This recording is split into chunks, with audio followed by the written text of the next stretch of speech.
Welcome to part 7 of the Clash of Worlds. Now we're going to look at the fall of empires. After Cortes's discovery, of course, other people will follow. And by 1515, the Caribbean had pretty much been subjugated by the Spanish, and they began eyeing the mainland itself in that Aztec Empire. This brings us to the story of Hernan Cortes. As you can see by this portrait here, that Hernan Cortes is a very benevolent, loving man. You can see in this portrait he's clearly helping that one guy. He's choking, so he's giving him a form of the Heimlich maneuver before the Heimlich maneuver existed. And meanwhile, he's a multitasker. The other guy's got a crook in his neck, so he's massaging his neck with his foot. All right, or maybe he's just kind of a bloodthirsty conquistador, but however you want to look at it. By 1518, though, he's in Cuba, and he is a clerk for the governor of Cuba, a man named Diego de Velázquez. Now, Velázquez hates Cortes, can't stand the guy, can't stand having him in his office as a court clerk, and Cortes doesn't want to be there either. He's a military man. He doesn't want to be a clerk. And so in 1518, he asked for permission to sail to the mainland to try and conquer the Aztecs. And Velázquez, even though he shouldn't have, is going to give him permission to do so. Because he's going to think to himself, well, if I do that, he'll probably get killed and I can be rid of this guy entirely. So Cortes begins putting things together. Now, before Cortes even leaves, Velázquez has a change of heart and says, I realized I can't give you the authority to do that. You can't go. Cortes is going to leave anyways, right? So he's going to sail to the Yucatan. There he's going to pick up an Aztec woman slave named Malinche. Malinche is going to serve as his translator, right? So on the 18th of November, 1518, he lands in Mexico. He's got about 500 men, right? He comes in contact with some of the first tributary nations of the Aztec there, but he wants to get to Tenochtitlan and speak to the king, Montezuma II, right? Now, one of the first groups he comes across are a group of tributary states to the Aztec called the Tlaxcalans, right? And initially he fights them and he defeats them, but then afterwards they become his ally. Because to them, think about it, you're this tributary state, you've got these Aztec overlords. These guys might have the potential to get you out from underneath the Aztec yoke. And so you're going to start helping them out. And that's exactly what they're going to do. They're going to help Cortes with his 500 men take on an empire of 10 million and a capital city of 200,000. Well, Cortes does take over the entire empire of 10 million with just 500 men. He arrives in Tenochtitlan, right? He's brought in as a guest in the royal court, and what does he do? He takes Montezuma hostage. How do you control a dictatorship? Control the dictator, right? And so now Montezuma is basically the voice box for Cortes, and his 500 men have conquered an empire of 10 million and a city of 200,000, right? Meanwhile, back in Cuba, a man named Panfilo Narvaez has arrived, and he was the one that was going to be tasked with taking the Aztecs in the first place. So imagine his shock and dismay when he arrives and discovers that, well, Cortes has already done this, right? But remember, Velázquez, who's there in Cuba, hates Cortes. And now that Cortes has some power over there, he's even more insufferable. So what Velázquez does is he tells Narvaez, he says, I want you to gather a group of men together, sail over, and I want you to place Cortes under arrest and bring him back to Cuba. So Panfilo Narvaez puts together a group of 1,400 men, and he sets sail for Mexico, right?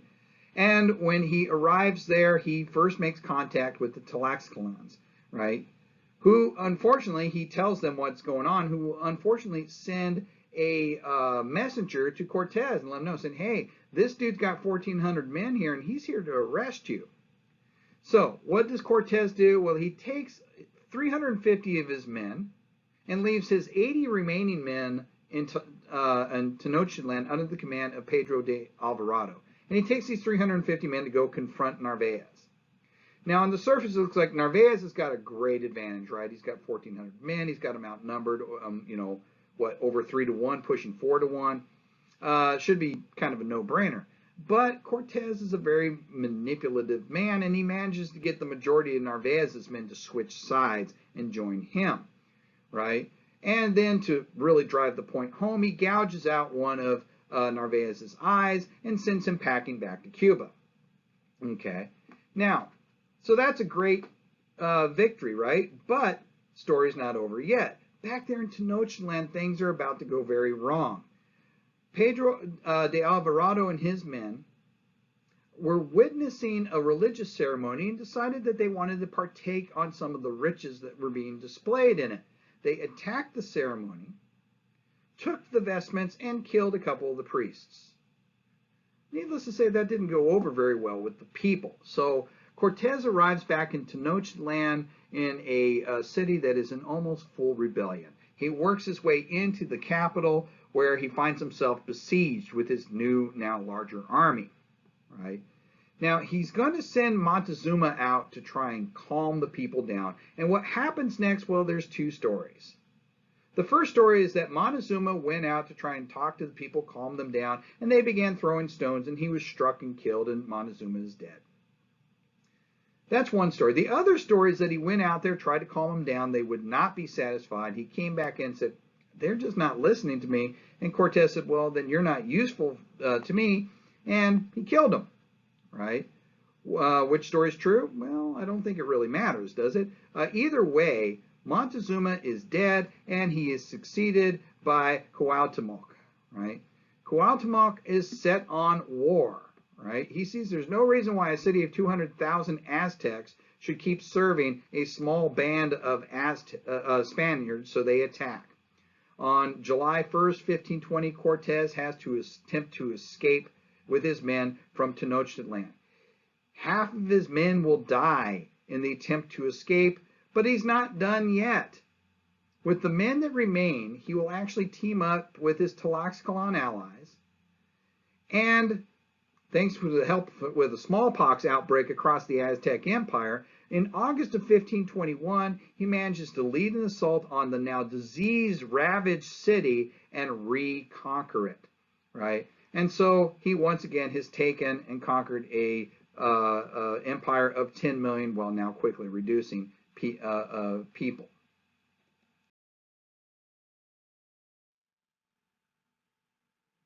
Now, conquering a empire of 10 million people with just about 500 men is pretty darn impressive.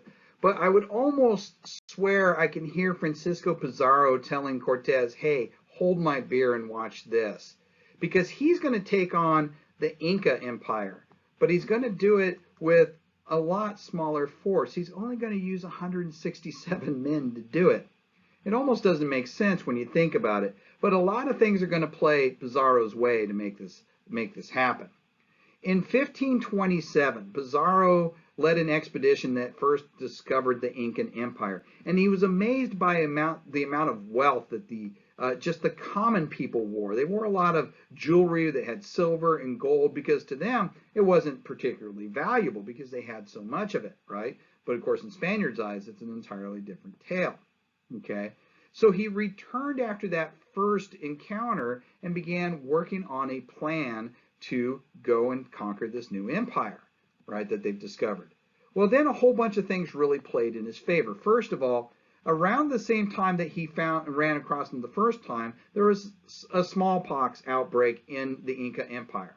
Was it caused by his expedition? It's hard to say. At any rate, smallpox begins ravaging the Inca Empire, and it's going to kill two very important people. It's going to kill the king, and it's going to kill the king's firstborn. So the king and his heir are both dead. And so now the remaining sons, and there's a lot of them, there's over 20 of them, are going to now begin vying for power, and two of them really stand out. One of them is one of the sons is named Huáscar. Huáscar was basically in Cusco, a regent to the king. He says, I'm the one that knows the inner workings. I'm the one that's obviously the heir apparent now that our brother's dead.